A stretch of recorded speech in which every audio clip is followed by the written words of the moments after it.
Their large house had become too quiet. The laughter had vanished. The conversations had died down. You couldn't hear Mom humming in the kitchen or the dull thuds of Dad's study. The silence was thick and tense, as if the house itself were holding its breath, waiting for what would happen next. It even made the light seem dimmer. Mom and Dad live in silence. They pass each other like shadows. They say only the most important things, in monosyllables. Yes, no, okay. At dinner, the only sound is the clatter of cutlery. Their glances flicker past, and the air hangs heavy with the aftertaste of their last argument, which they have never forgotten. Ari dreads this silence. She sees her mother staring into her cup, and her father at the newspaper, which he's not even reading. Fear grips her stomach. She finds herself freezing whenever her parents are in the same room, as if afraid of frightening this fragile truce. She wants them to laugh again, just look at each other, but they remain silent, and this silence leaves a chill in her chest. Ari sits on the carpet and listens to the silence. The silence is so loud it rings in her ears. She feels a lump in her throat, but crying is pointless. Her parents won't hear her anyway. And suddenly, like a small flash of light in a dark room, a thought pops into her head. She remembers her mother's words, warm and cozy as a blanket. The master wizard works all year round. Just write him a letter. Before, Ari thought it was just a fairy tale, but now it's the only straw she can cling to. She has no other choice. This thought becomes her last and greatest hope. Ari gets up quickly. She has to write the most important letter of her life, and she needs special paper. A regular sheet of paper from a notebook won't do. She carefully walks out into the hallway. The house is empty and quiet. She sneaks into her father's study. It smells of wood and paper. Father is gone. Ari goes to the large desk and opens the bottom drawer. It contains not only documents, but also a small stack of thick paper with a shiny edge. Father once gave her such a sheet for the most beautiful drawing. She takes one, the most perfect sheet. Now she needs pencils. She runs to her room and dumps the entire box of colored pencils on the table. She chooses the brightest ones, blue, red,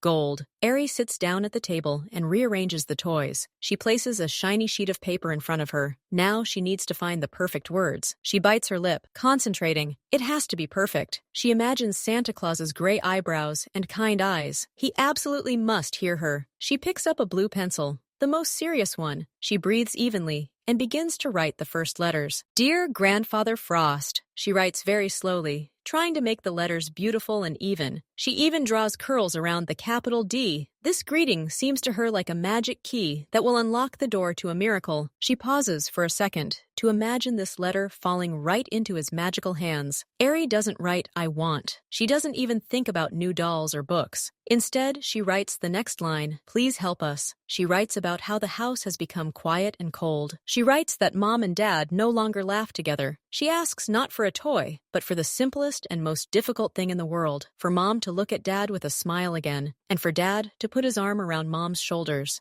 Let it be warm here again. She finishes this part and puts a small period, feeling tears welling up in her eyes. These are not tears of sadness, but of immense hope, which now lives on this silvery piece of paper. That evening, when Ari is already in her pajamas, both parents enter her room. They do so separately, not together. First, her mother, to straighten the blanket. Then her father, seemingly accidentally forgetting to look at his sleeping daughter. The air between them is still tense, but for their daughter's sake, they try to create a semblance of a normal evening. Camilla asks, smoothing a strand of hair across Ari's forehead. Her voice is soft, but it lacks the same sparkling warmth. Ari nods, clutching the package wrapped in plain paper tightly in her hand. She shows it to her parents. Remember the rule? Jin says, standing in the doorway. He doesn't go inside, as if afraid to violate a fragile boundary. You have to put it under your pillow before you go to bed. Then the magic will definitely work. He pronounces these words like a memorized phrase, a ritual he no longer seems to believe in, but for Ari, they are full of meaning.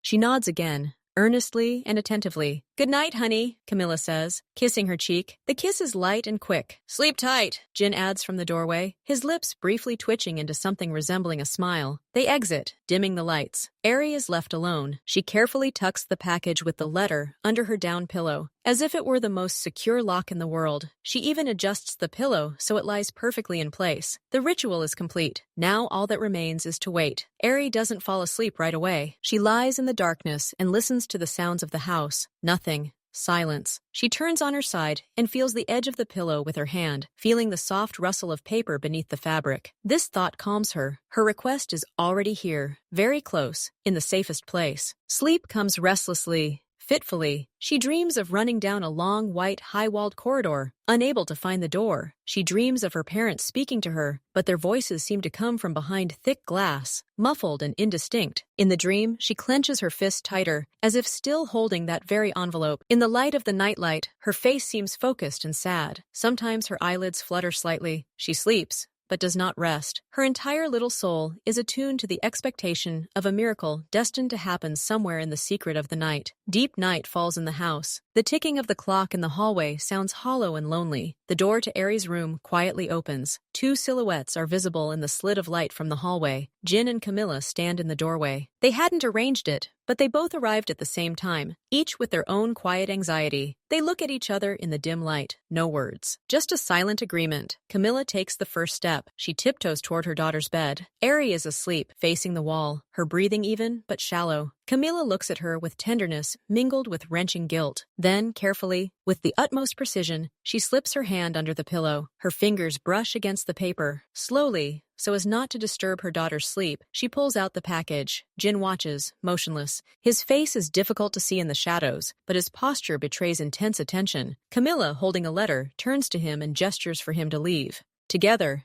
trying not to make a sound, they walk out into the hallway and close the door just as silently. They don't go to their bedroom or the living room. They head to the kitchen. This place seems the most neutral right now, uncharged by the emotions of their recent arguments. Camilla doesn't turn on the bright overhead light, but only the small lamp over the dining table. She places the plain package on the wooden countertop. They sit opposite each other. Between them lies the letter, wrapped in plain paper and tied with an old ribbon. Suddenly, it seems not like a child's craft, but something incredibly significant, almost frightening.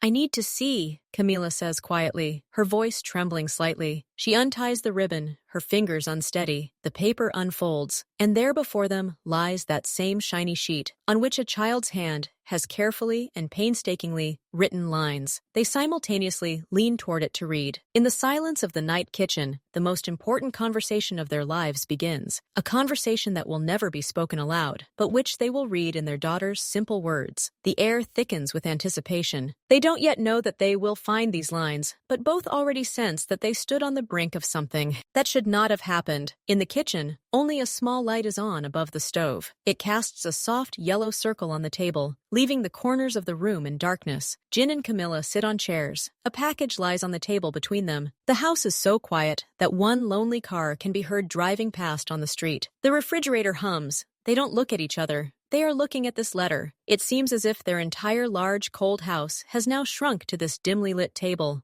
Something very important is being decided here. They both sense it. Camilla reaches for the bundle. Her fingers tremble. She tries to untie the old ribbon, but she can't. The knot is too tight. Jin holds out his hand silently. He doesn't look at her. He looks at the ribbon. He takes it carefully, his large, usually so sure-footed fingers, now moving slowly and carefully. He unties the knot. Then he moves his hands away, letting Camilla finish. She nods as if to say, "Thank you," but says nothing out loud. She unfolds the outer plain sheet of paper, and there it is, a beautiful silvery sheet that Jin immediately recognizes, his own special paper. It is covered with neat lines of colored pencil. Camilla runs her finger along the edge of the sheet, and then slowly, very slowly, turns it toward herself and Jin, so they can read. They begin to read. First, silently, each on their own. Then their eyes begin to move along the lines together, word by word. "Dear Grandfather Frost." The first line is so childish, so sincere, that it takes Camilla's breath away. "Please help us. We have trouble at home." Jin frowns. He continues reading. "Mom and Dad don't talk anymore. They don't laugh. I'm really scared." The word scary sits on the paper like a blow. Jin looks away for a second, glances into the dark corner of the kitchen, then returns to his writing. "I don't want a new doll. I don't want candy.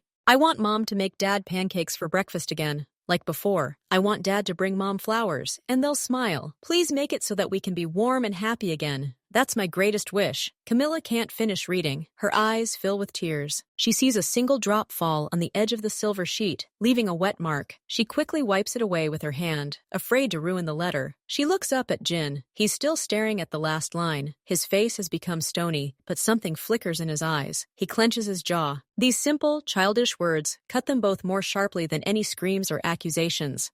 Their daughter isn't asking for magic, but simply their love, and they realized they were ready to lose it while she looked at them with fearful eyes. In the quiet kitchen, in the light of a single light bulb, they finally see the truth. And this truth is very big and very bitter. Camilla's cheeks slowly, one after another. She doesn't sob or sob. She simply sits and cries quietly, silently. Drops fall onto the table, leaving dark stains on the wood. Then one heavy tear lands right on the line in the letter where Ari wrote, "I'm so scared." The pencil ink smudges slightly. Camilla fears she's ruined the letter. She frantically wipes the page with the edge of her pajama sleeve, then presses her palms to her face. Her shoulders shake slightly. She can't stop. All these days she's been angry, hurt, defensive, and now she sees what it's led to. The most precious person in the world to her, their daughter, is afraid in her own home, and this is the most terrible discovery of her life. Jin watches his wife cry. He hears her quiet sobs, but he doesn't look directly at her. He turns to the window. Beyond the glass is a dark city, sparse lights, the black silhouettes of rooftops. He looks into this darkness, but doesn't see it. He sees Ari's face.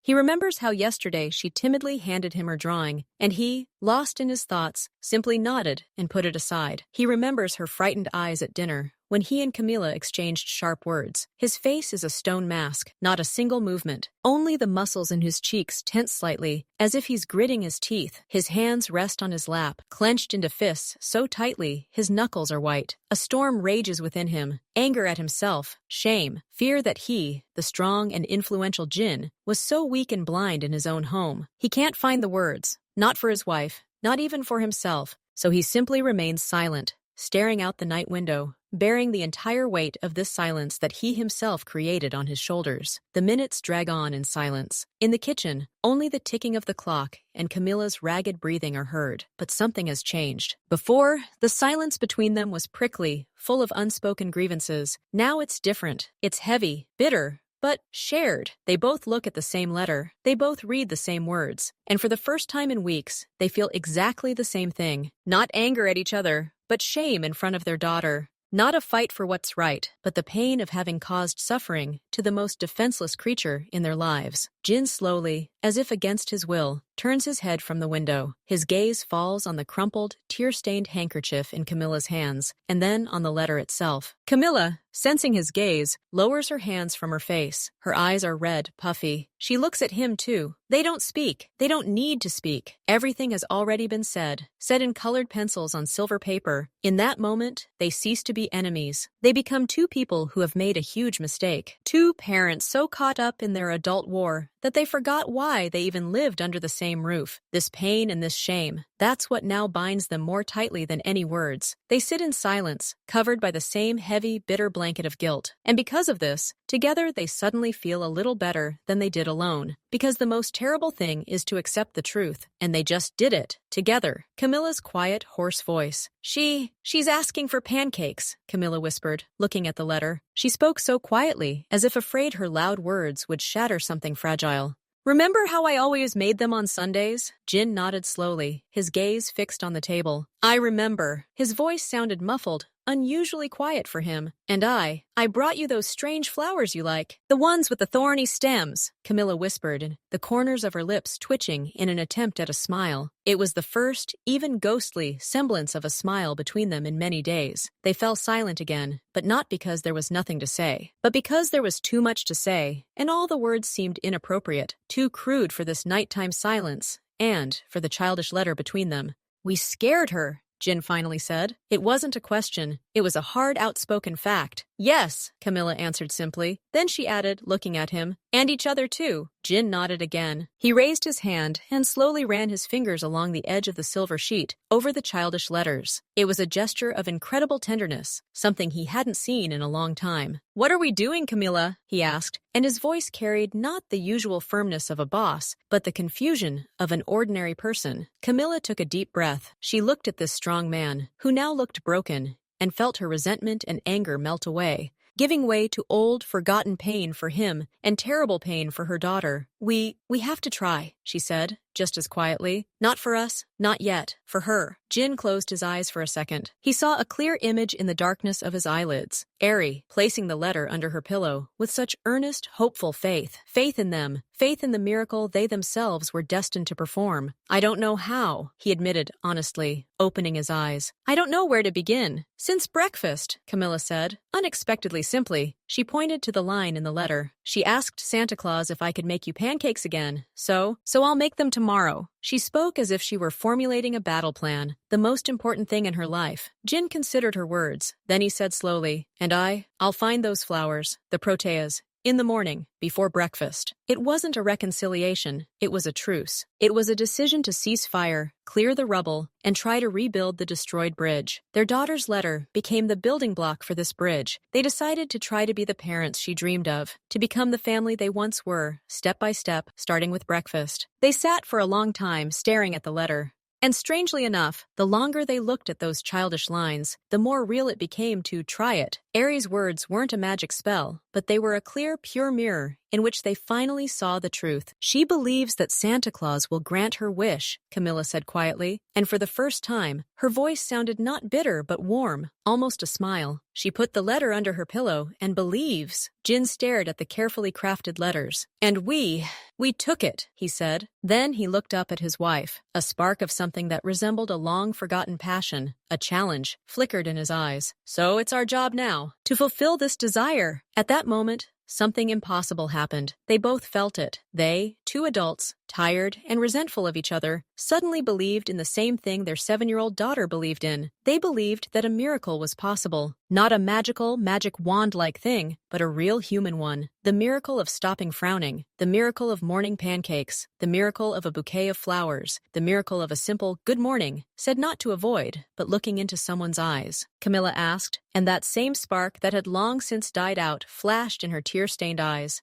Jin didn't answer right away. He carefully folded the letter, trying to match the precise folds Eri had made. He wrapped it back in plain paper and tied it with a ribbon. Yes, he said firmly. We were there last night. We took the letter, and tomorrow we'll begin to fulfill it. They believed. Not in a gray-haired old man in a red caftan, but in themselves, in their ability to do for their daughter what she dreamed of. And this faith, born at 3 a.m. in a dimly lit kitchen, was stronger than all their past arguments. It was quiet, fragile, but real. Like the first ray of sunshine after a long, dark night. Jin wakes before it's even light. He didn't hear the alarm. He was awakened by inner tension, a sense of the importance of the day ahead. He lies motionless, listening. The house is filled with that nighttime silence that only comes before dawn. Beside him, her back to him, Camilla sleeps. Her breathing is even. He looks at the outline of her shoulder under the blanket and remembers her tear-stained face in the kitchen. Today, he must make things right. At least make a start. He carefully, centimeter by centimeter, pulls back the blanket and gets out of bed, stepping barefoot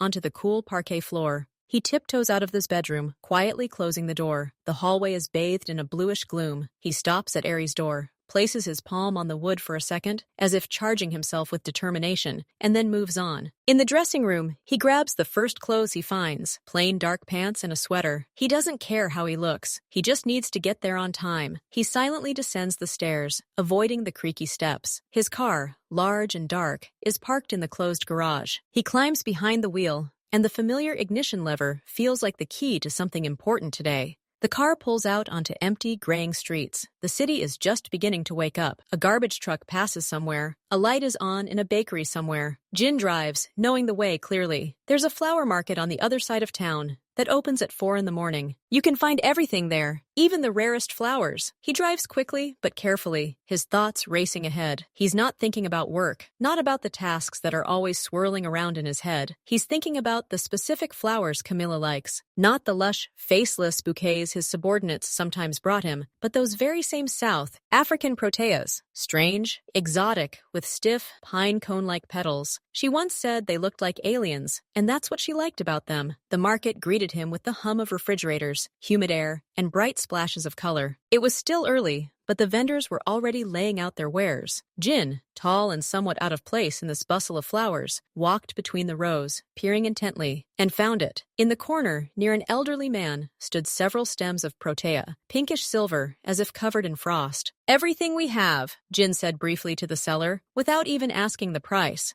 Then his gaze fell on other flowers, on the lush velvety peonies that smelled like summer, on the delicate white daisies, similar to the ones Camilla sometimes placed in the kitchen, on the vibrant tulips. A simple, clear thought suddenly occurred to his head. Usually preoccupied with numbers and strategies, one type of flower wasn't enough. He needed everything she loved. The bouquet needed to be huge, generous, and obvious, one that couldn't be ignored or overlooked. And this, and this, and these too, down to the last one, he pointed, and the seller, smiling, began to pile the pile of flowers on the counter. 20 minutes later, Jin emerged from the market, carrying not a bouquet, but an entire flower bush. It was wrapped in rough brown paper, but from beneath it burst forth a riot of pink, white, red, and silvery blossoms. The bouquet was so large and heavy that he had to carry it out in front of him at arm's length, almost covering his head. Jin, accustomed to carrying everything from heavy weapons to suitcases full of money, struggled to hold on to this fragrant, fragile burden. As he walked to his car, passers-by turned to smile. He, who usually ignored strangers, felt a strange awkwardness, and at the same time, pride. He placed the flowers on the back seat, and the interior instantly filled with a rich, sweet aroma. He was driving back, and the first rays of sun hit the windshield, painting everything golden. He looked in the rearview mirror at this floral abundance, and for the first time in days, felt not the weight of a problem, but a light, piercing excitement, as if he were carrying not a bouquet, but a veritable white flag of truce. Enormous,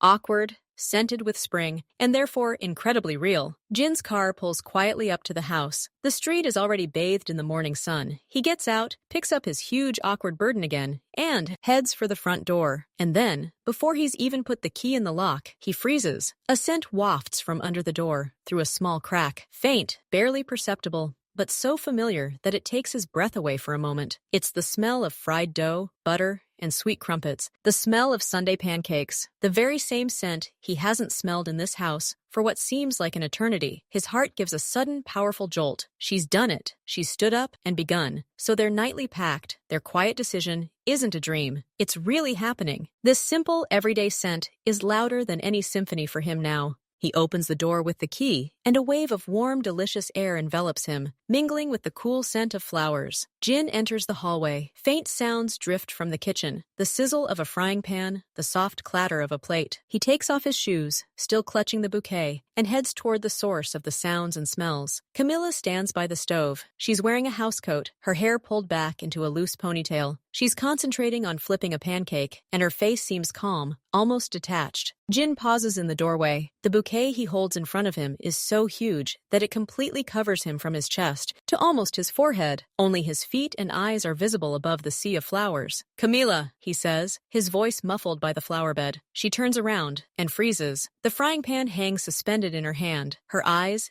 at first tired, then surprised, slowly, very slowly, begin to change. They glide over the pink peonies, white daisies, scarlet tulips, and settle on the silvery, alien-looking proteas in the very center. She is silent, simply watching. Jin can't see her entire face, and this awkward pause feels like an eternity. He feels stupid, like a schoolboy with a frightened heart. He doesn't know what to say. He simply stands there, holding the stupid, enormous bouquet, which suddenly seems like the most important thing he's ever done. And then it happens. The corners of Camilla's lips begin to tremble, not from tears, but from something else. Slowly, reluctantly, they lift. Light wrinkles radiate from her eyes, and then it appears, the first genuine, albeit slightly embarrassed smile, the one that had been missing for so long. She puts the frying pan aside and takes a step toward him, then another. She comes very close to this forest of flowers. She doesn't take the bouquet right away. She looks through him, meeting his gaze, peering over the stems. There's no anger or weariness in her eyes now, only slight confusion, amazement, and that same warm smile. "Have you bought up the entire market?" she asks quietly, her voice a mixture of reproach and tenderness. Jin only nods silently, still unable to speak. Then Camilla reaches out and takes the bouquet. It's heavy, and she momentarily loses her balance, but manages to maintain it. She presses her face to the cool petals, inhaling the scent, and closes her eyes. Then she moves the bouquet aside, creating space between them. She looks at him, at his rumpled sweater, at the unusually confused expression on his face. And then, quickly, almost hesitantly, she rises on her toes and kisses him on the cheek, lightly, casually. The kiss lasts less than a second, but it holds a whole world. It contains "thank you" and sorry, and we'll see what happens next. This is not the passionate kiss of lovers. It is the timid first step of two people who have decided to return from the cold land of silence back to their home. Jin feels the touch of her goo, warm, fleeting, but it sends shivers down his spine. He freezes, afraid to move, lest he frighten this fragile moment. "The pancakes are ready," Camilla says, stepping back and hiding her face behind the bouquet again, as if embarrassed by her impulse. "Go wash your hands, and put this in the water, please." She adds the last word quietly, but he hears it. He nods and finally releases the flowers, handing them to her. His cheek, where her lips touched, still burns. He goes to wash his hands, while Camilla searches the cupboards for the largest vase. The kitchen smells of happiness, simple, made of dough, butter, and fresh flowers. They sit down at the table. On it sits a stack of still warm, golden brown pancakes, small bowls of jam and sour cream, and a teapot. A huge vase of flowers takes up almost half the table, its sweet scent mingling with the smell of the food. Everything happens a little awkwardly, mechanically. Jin silently pours tea into 3 cups. Camilla puts a pancake on each of her and Aries' plates. "Sour cream?" Camilla asks quietly, turning to Jin. "Yes, please," he replies,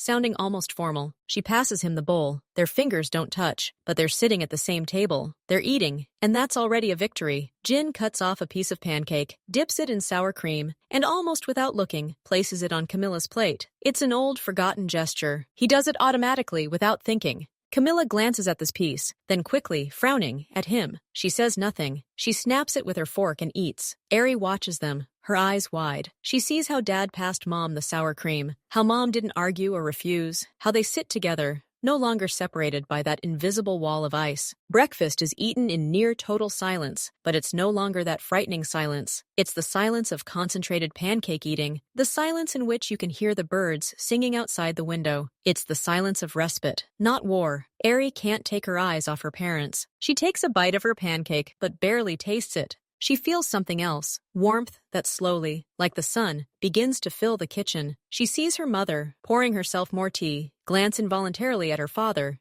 and her gaze lacks the usual tired annoyance. She sees her father, finishing his pancake, glance at her hands holding her cup, and linger a second too long. And then happiness, vast and bright as a balloon, fills Aerie from head to toe. It rises from her stomach, tickles her throat, and bursts out in the form of the widest, toothless smile. Her eyes turn into 2 narrow, shining crescents. "Delicious, Mom," she says, and her voice sounds unusually loud and joyful in this silence. Camilla starts, as if waking up, and looks at her daughter, and she sees that radiance, and she can't help but smile back. "Thank you, sunshine," she says, and her voice also becomes softer, warmer. Jin watches them both. He sees his daughter's radiant face and his wife's softened one, and something heavy and stony in his chest shifts, making room for something light and quiet. He doesn't grin broadly like Aerie, but his gaze, when he looks at her, loses its usual concerned severity. A new, unfamiliar tenderness appears in it. He feels how his daughter's happiness, visible and bright, touches him too,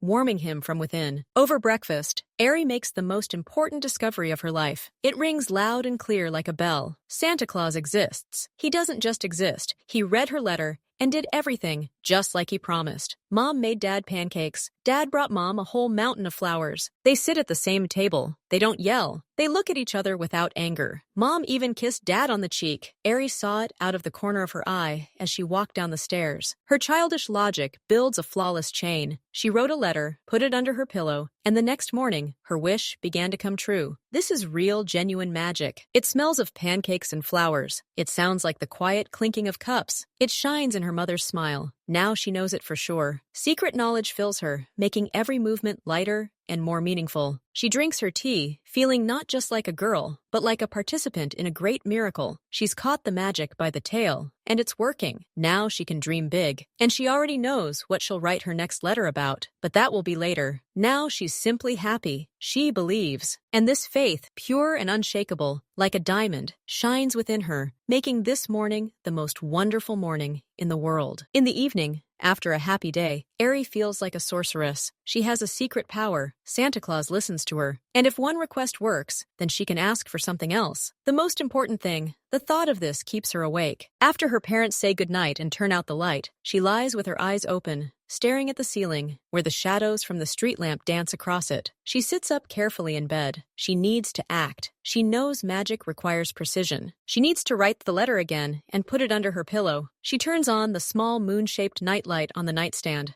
Its soft light reaches the table. Ari sneaks into her father's office again. This time she feels more confident. She is, after all, an ally of Santa Claus himself. She takes another silver leaf from the same drawer, even more beautiful than the last one. She returns to the room and takes out a box of crayons. Today she will choose the gold one. It looks like fairy dust. She sits down at the table, makes herself comfortable, and places a piece of paper in front of her. The desire to create a miracle tickles her inside. She takes a deep breath and begins to write. "Dear Santa Claus," she writes in gold pencil, the letters even smoother than last time. "Thank you so much. You made Mommy bake pancakes, and Dad brought flowers. Today was the best day we've ever had." She pauses, considering the following. She wants something more. Not just silence and breakfast together. She wants to hear and see something that seems never to have happened, even in the best of times. "But I have one more request. A very, very important one," she writes, pressing down on the pencil so hard it almost breaks. "I've never heard Mom and Dad say, 'I love you' to each other. Never. Maybe they've forgotten those words. Make them say them. Make Mom say them to Dad, and Dad say them to Mom.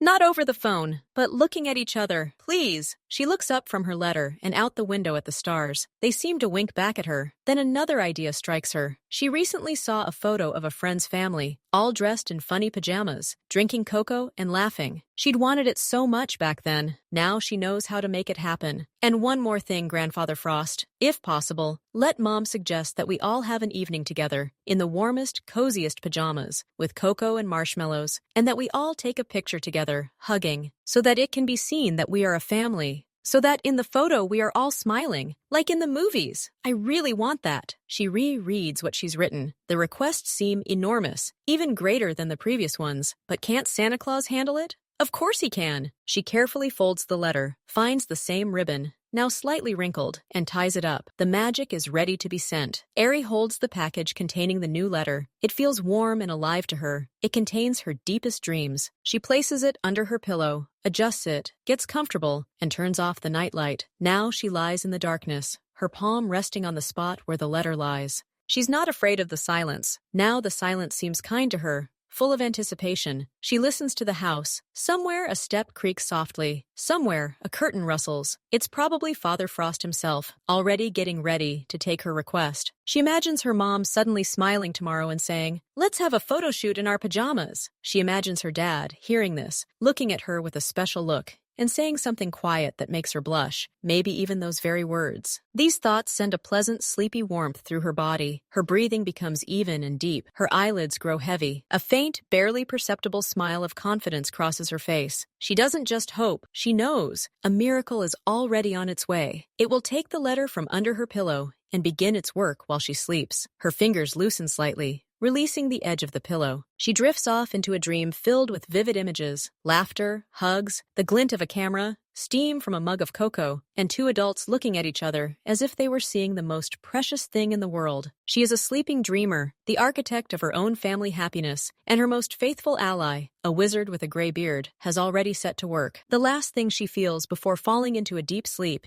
is the absolute, childlike certainty that all her wishes will come true. Silence reigns in the kitchen again late in the evening, but this time it's different. Not tense, but focused, almost businesslike. Jin and Camilla sit at the table, Ari's second letter unfolded before them. The golden letters glow in the light of the same lamp. They've just finished reading it. "I never heard my mom and dad say, 'I love you' to each other. Never." The words hang in the air, heavy and inexorable, like a sentence. Camilla looks down at her hands clasped on the table. Jin leans back in his chair, his face, illuminated from below, seeming carved from stone. He's not simply reading his daughter's request. He's seeing her and Camilla from a distance. He sees two people living in the same house, sleeping in the same bed, raising a child together, but between whom such a void has grown that even simple words of love are lost in it, as if in sand. Then his gaze slides to the next request. pajamas, Coco, photography, Camila's gaze. She's already looking at him, and there's no reproach or challenge in that gaze. There's a question, a quiet, hesitant, and very tired question. What are we going to do? Jin doesn't answer right away. He looks at her, at this strong, proud woman he once knew by heart. Every mole, every smile. He sees the same weariness in the corners of her eyes as in his reflection in the mirror, and he understands. He understands that their daughter isn't asking for words, to be breathed out of habit. She's asking for proof. She's asking for images from a world where love isn't just a fact, but a daily, visible action. Hugs, laughter, silly pajamas, the sweetness of cocoa on her lips. He nods slowly, just once, a slight movement of his chin, but in it lies a whole solution. Camilla sees the nod. She sees the stone wall in his eyes crack, a tiny, almost invisible crevice, and something long forgotten peeks through. She feels something tighten in her chest, not pain, but something sharp and aching,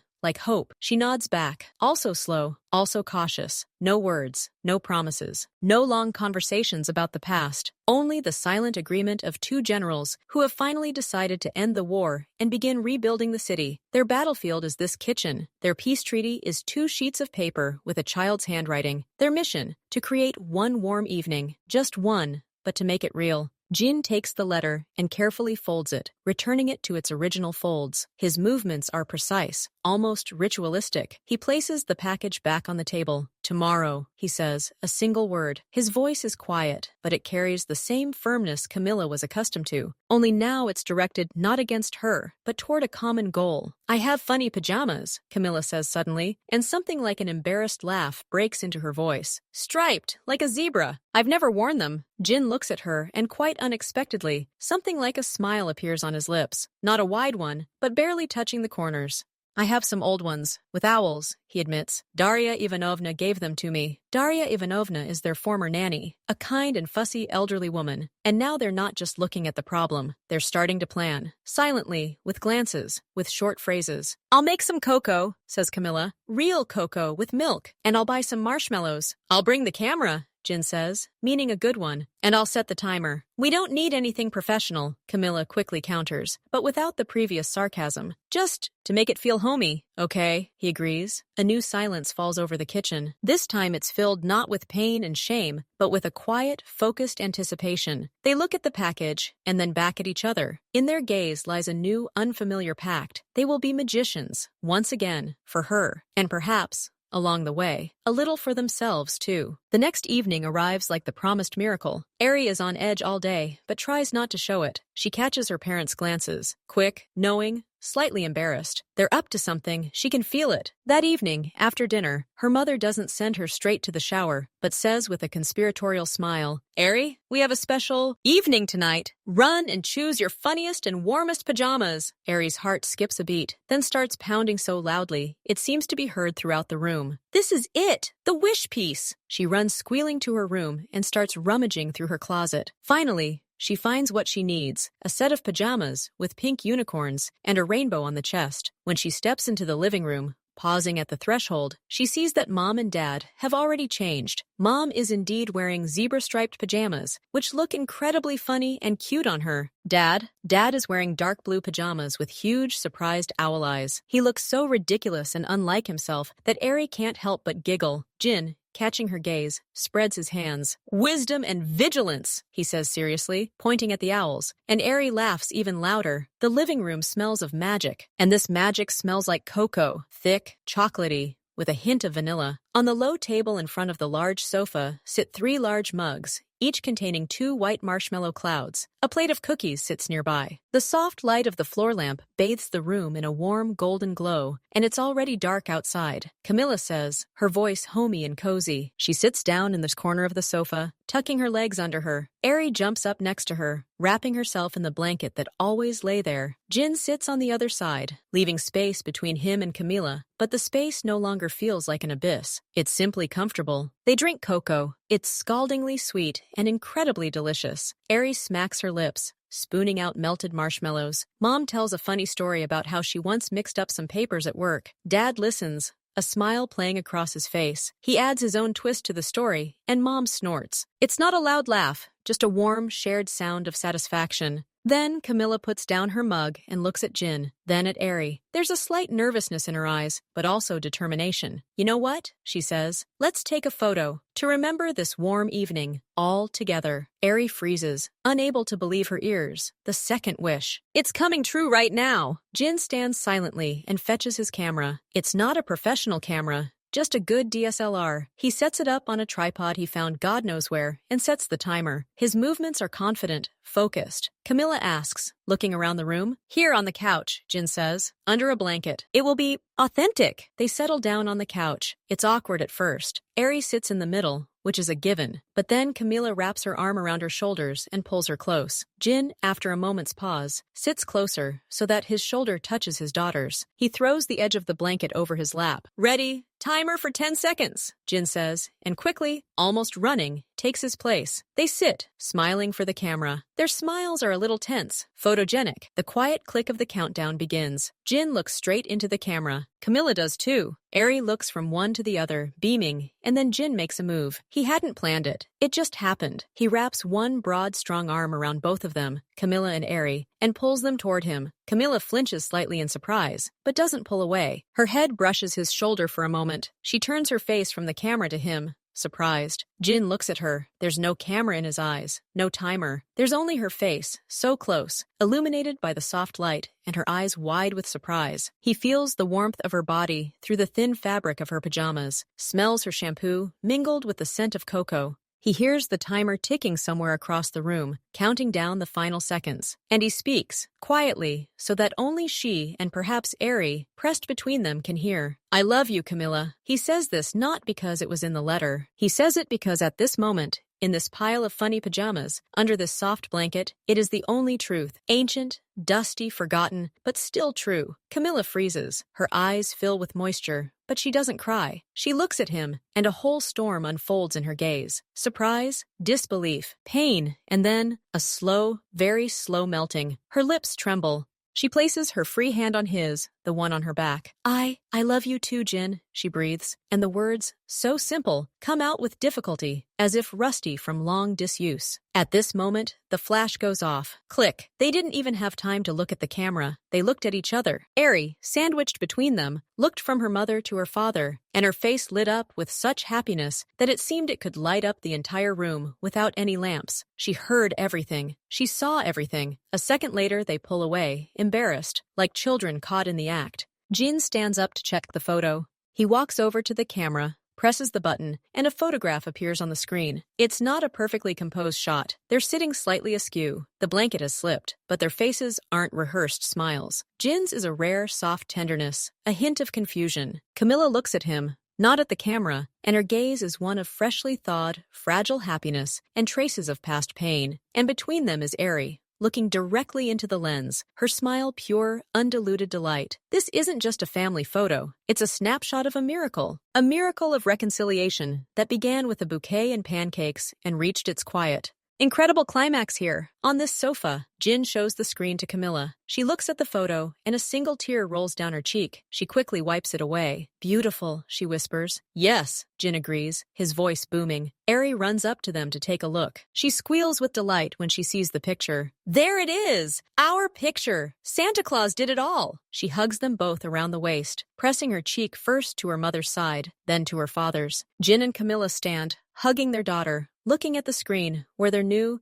still fragile, but already real family is frozen forever. The ice has melted. The wall has collapsed. In its place, there is now this photograph, and 3 hearts, which very carefully begin to beat in the same rhythm again. Ari feels it with all her soul. Her family is saved, not by the magic of a gray-haired wizard from the north, but by their own, forgotten but undying desire to be together. And that is the most powerful magic in the world. After that photo, something in the house finally shifted. The icy block of silence didn't just melt, it evaporated, leaving behind moist, fertile soil in which things could grow again. The next morning, breakfast was not as stiff and formal as it had been the day before. Ari chattered incessantly, recounting her dream about flying unicorns. Camilla nodded, spreading jam on a pancake, and Jin, hiding a smile behind the newspaper, suddenly asked, What do those unicorns have on their hooves? Gold? Ari considered, then declared seriously, No, Dad, rainbows. It's obvious. And Camilla laughed, a real light laugh that echoed through the dining room like the twitter of an unseasonal bird. Jin lowered the newspaper and looked at them both, and there was something new in his gaze, not just a lack of anger, but a quiet, deep satisfaction. The day passed with routine, but it no longer felt routine.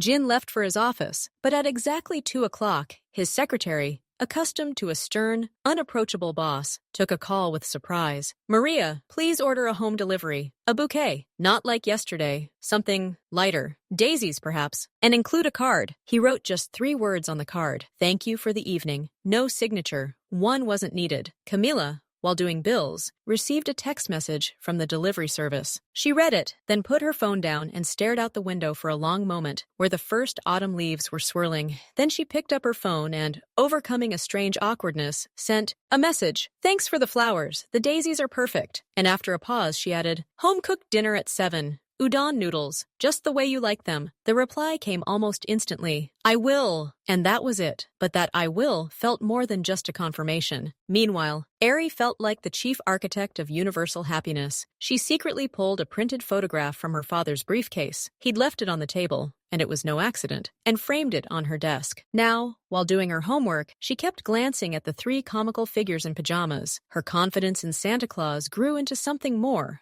A conviction that the world is ordered correctly, and goodness triumphs. She even wrote him a small thank you note and hid it in a book of fairy tales, just in case, so the wizard would know his work was appreciated. That evening, Jin returned not at 8, as usual, but at 10 to 7. He brought not only daisies, but also a small boxed cake decorated with strawberries. Just because, he muttered, avoiding Camilla's eyes. The udon noodles turned out wonderfully. They ate in the kitchen, and Ari was telling them about the math test, when Jin suddenly asked, Have you been working on fractions yet? It's interesting. It's like dividing a pie. He took a napkin and pencil and began drawing diagrams. Camilla, washing the dishes, watched them from behind, her soul at peace. She hadn't felt such peace in a long time. A week passed. The rituals of their new life were slowly settling into their schedule. Breakfast together became the rule, not the exception. Jin no longer hid in the office with the newspaper, but drank coffee in the kitchen, occasionally asking Camilla short, businesslike questions about her new project. She was working in interior design, and things were looking up. Camilla, for her part, stopped flinching when he entered the room.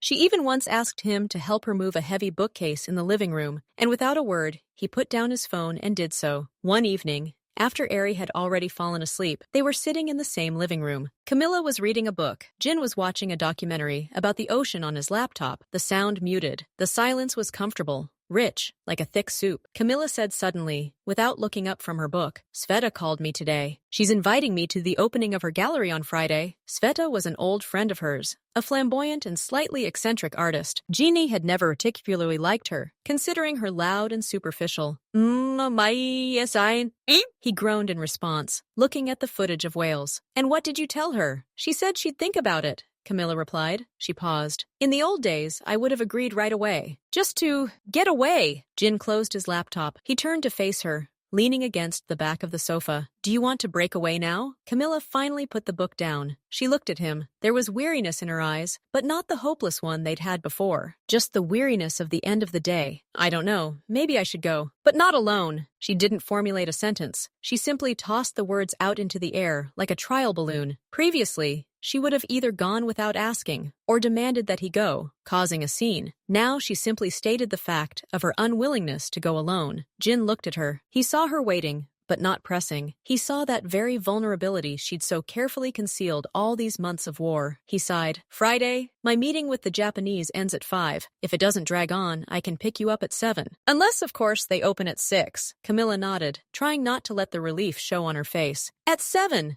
I'll check with Sveta. Thank you. You're welcome, he said, opening his laptop again as if they were talking about the weather. But the tension with which he waited for her reaction gave him away. He hadn't just offered her a ride. He had offered to be her companion, in public, in front of all her friends, who were surely aware of their Cold War. It was a step, not as grand as a bouquet of flowers, but no less significant. On Friday, he did indeed pick her up promptly at 7. He was wearing a dark suit, but no tie, which for him was a semi-formal version of relaxed. Camilla wore a simple but elegant black dress. They rode in the car, initially in silence. Then he asked about the project, and she answered. The conversation flowed easily, without pressure. The gallery was packed. Sveta, seeing them standing in the doorway together, briefly widened her eyes, but then rushed toward them with hugs. Camila! Jin! I didn't think you could do it, darling! She exclaimed, clapping Jin on the shoulder. He merely smiled politely and allowed her to pull Camila into the crowd. He stood to the side, holding a glass of mineral water, watching his wife chat animatedly with acquaintances. He saw the other men looking at her and felt a strange, forgotten emotion. Not jealousy, but rather pride. She was the brightest thing here, and she was with him. At some point, Camilla caught his gaze across the room. She apologized to her interlocutor and approached him. Bored? She asked quietly. No, he answered honestly. It's interesting to watch. You're in your element, she smiled. Thank you for coming. It means a lot to me. I know, he said. They stayed there for about another hour. As they were leaving, Sveta whispered in Camilla's ear, Darling, he looks at you like he did the first day. What happened? Magic? Camilla just smiled mysteriously and shrugged. On the way home at the dark of the car, Camilla said, I was thinking, we should probably go somewhere, all together, for the weekend, not far away. Ari's been asking for a while now to go to that zoo outside of town where you can look at the goats. Jin, keeping his eyes on the road, nodded. Good idea. I'm free next Saturday. I can cancel a conference. There's no need to cancel anything if it's important, Camilla said quickly. This is more important to me right now, he replied simply. She looked again at his profile, illuminated by the dashboard. He was focused on the road, but his hand rested relaxed on the gear shift. She carefully placed her hand on top of his. He didn't pull away. After a few seconds, his fingers relaxed, and he took her palm. They drove the rest of the way like that, silently, holding hands. It was the first physical contact in months that wasn't due to routine necessity or chance. It was a conscious choice. When they returned, Ari was already asleep. They went in together to check on her. The girl was asleep, hugging a stuffed dinosaur, with the same faint smile on her face. On the nightstand, in a frame, sat the same photo of them in their pajamas. She's so proud of this picture, Camilla said quietly. Me too, Jin admitted, surprisingly. They went out, closed the door, and stood in the hallway. The lights were dim. The hum of the night city drifted faintly from the street. Jin, Camilla said, looking at the floor. We can't just pretend it didn't happen. All these grievances, they're still there. I know, he replied. I'm not suggesting we forget them. I'm suggesting we archive them and start over, from a clean slate, but not one with nothing on it. One with the most important things already written on it. He looked at Ari's door, then at Camilla. We're family. That's a fact. Everything else, we can take it apart piece by piece, slowly, if you want. Camilla looked up at him. Tears welled in her eyes, but she refused to let them fall. I want to, she whispered. I really want to. I'm just afraid it won't work out, that we'll fall apart again. He took a step toward her, not to hug, just to close the distance. I'm afraid too, he admitted, and it sounded so sincere that Camilla's heart fluttered. But look at her, he nodded toward the door. She's not afraid. She believes. Maybe we should try to just believe, too. At least that tomorrow's breakfast will be as quiet and peaceful as today's? Camilla nodded, pursing her lips. Then she exhaled. Okay, let's believe in tomorrow's breakfast. He smiled. It wasn't the rare, tight-lipped smile, but more open. Agreed. Now go to bed. I'll sit up a bit longer and check the reports. She nodded and went into the bedroom. At the threshold, she turned around. Jin? Yes? Thank you for today and for everything. He nodded silently in response. Camilla lay down in bed, but couldn't fall asleep for a long time. She listened to the sounds of the house, the creak of a step as Jin went down to the kitchen for water, the soft click of a laptop keyboard in the study. These sounds no longer irritated her. They were simply the sounds of life, their life. She rolled onto her side and smiled into the darkness. She believed in tomorrow's breakfast, and the day after, and perhaps even that someday she and Jin would be able to talk about the past again, without pain. But that was later. For now, this was enough, the silence in which there was no longer a war. A few more weeks passed. Autumn had come into its own, painting the park outside the windows in russet and crimson tones. A new, unfamiliar, yet deeply welcome rhythm had settled into Jin and Camilla's home. It was unlike their old life. Too many scars remained beneath the surface, but was as strong as a bridge rebuilt after a storm. The main problem, the silence, was gone. It was replaced by sounds, the quiet conversation over dinner, Ari's laughter, who had once again started stomping loudly up the stairs and humming, Jin's calm voice, reading aloud the evening chapter from a travel book. It had become their new Wednesday tradition. The click of Camilla's knife as she chopped vegetables for the salad, accompanied by the jazz music she loved. One Saturday morning,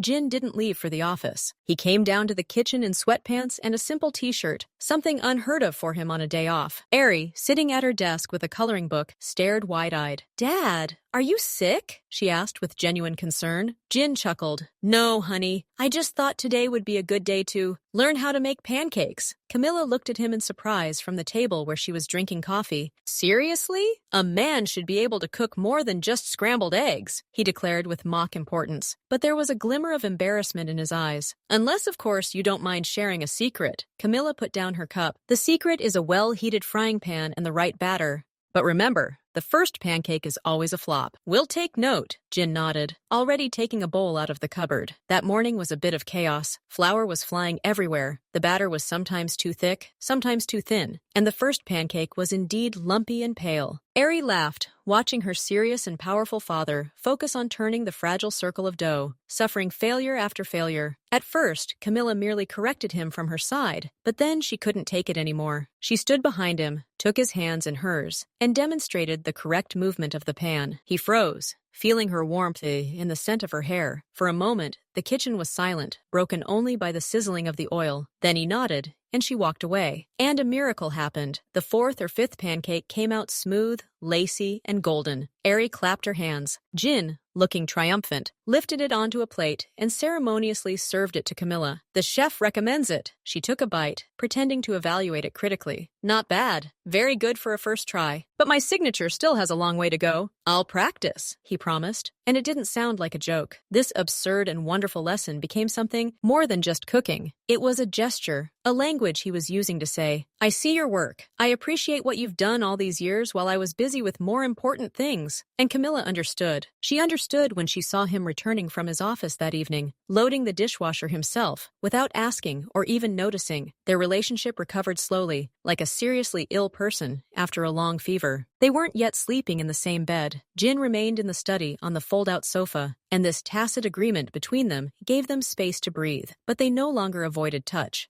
A chance encounter of hands by the coffee pot, a light touch on the back when he let her go first in the doorway. These micro-gestures were bridges. They were building across the former chasm. One day, Eri brought home a craft from school, a large gouache-painted cardboard owl. "It's our family talisman," she announced, "because Daddy has owl pajamas, and owls are wise, and they guard the house." The owl was placed in the most prominent spot in the living room, on the mantelpiece. It was a bit crooked, with slightly slanted eyes, but Jin and Camilla gazed at it with equal tenderness. This piece of cardboard became another brick in the foundation of their new shared space. Nothing could shake Eri's faith in Santa Claus. She wrote him another letter, a short one. "Thank you for fixing everything. Keep me posted," and hid it in the same book. She was sure the wizard was now their constant, invisible helper, and, in a sense, he was. Only this magic was within them, in their daily choices to be kinder, to be more attentive, to be a family. The day arrived for the trip to the suburban zoo. The weather was crisp, cool, and sunny. Eri couldn't sit still for a second in the car. The zoo turned out to be a wonderful place, well-kept, spacious, with a petting area where you could admire goats,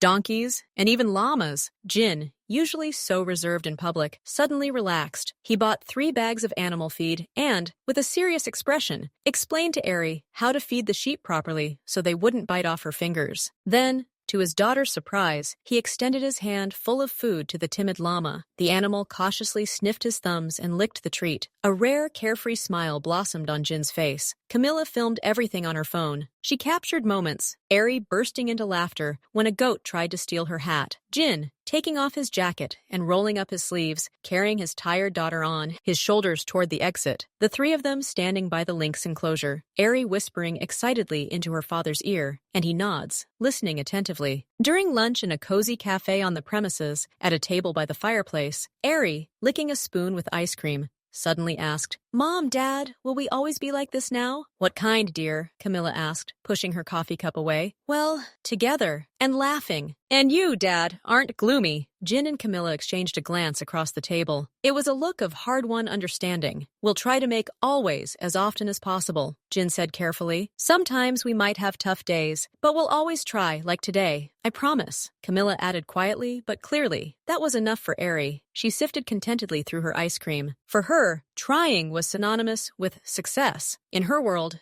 Everything was simple. Write a letter, and your wish comes true. Promise to try, and so it will be. That evening, returning home, tired but satisfied, they went their separate ways. Ari went to bed, Jin checked his email, and Camilla took a shower. Later, when the silence of the night had returned to the house, this time a kindly one, guarded by a cardboard owl, Jin left his office and ran into Camilla in the hallway. She was coming from the bathroom, wrapped in a blanket. "Sleeping?" he asked. "Like a marmot. On my feet all day. Tired," she replied. They stood in silence for a moment. Then Camilla, looking past him into the darkness of the living room, said, "Today was a good day." "Very," Jin agreed. I printed out a few photos from today, and the one of us in our pajamas." She paused. "I want to make a collage, put it in a big frame, for the hallway. So it's the first thing they see when they come into the house." The idea was simple, yet profound. It wasn't just decoration, it was a declaration. An announcement to myself and to the world. There's a family here. This is it. Jin felt a warmth spread through his chest at the words. "That's a great idea," he said. "Let me know if you need help choosing a frame." "Okay," she nodded. And already turning towards her bedroom, she added almost inaudibly, "Good night, Jin." "Good night, Camilla." He stood in the hallway, listening to her bedroom door close quietly. Before, the sound had been like the click of a prison lock. Now, it was simply the sound of a door closing. Behind it was the person with whom he was beginning to learn to live anew.